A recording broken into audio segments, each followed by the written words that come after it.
Most engineers ask, how do I make this work?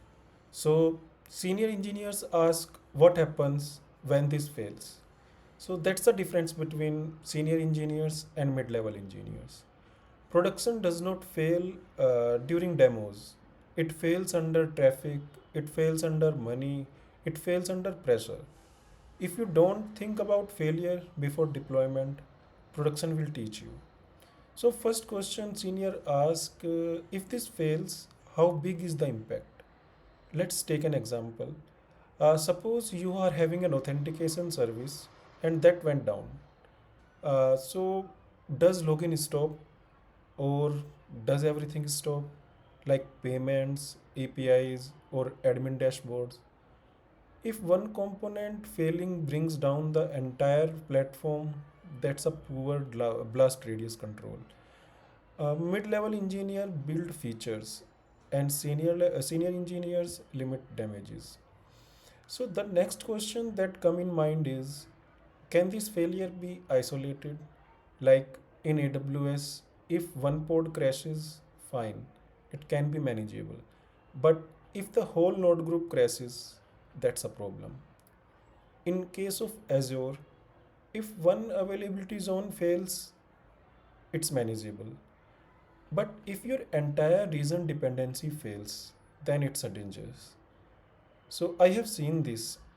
A team updated IAM roles across hundreds of Lambda functions. One role became restrictive, and central config services failed. And we are having almost half of the system that went down. So, and architecture looked resilient, but failure was not isolated. That's senior thinking.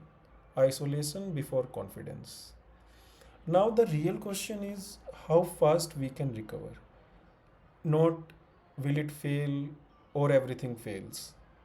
The question is when it fails, how quickly can we reverse it? Is the rollback automated or does it require a manual approval, scripts, coordination, or like a Slack chaos? And we are having a messaging chaos, as you know. So let's take an example.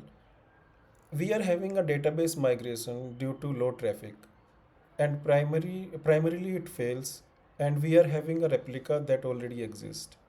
But failover requires manual approval.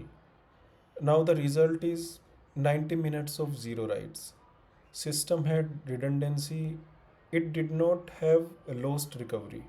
It did not have fast recovery. Sorry. High availability without fast recovery is false confidence. So senior engineers optimize recovery speed.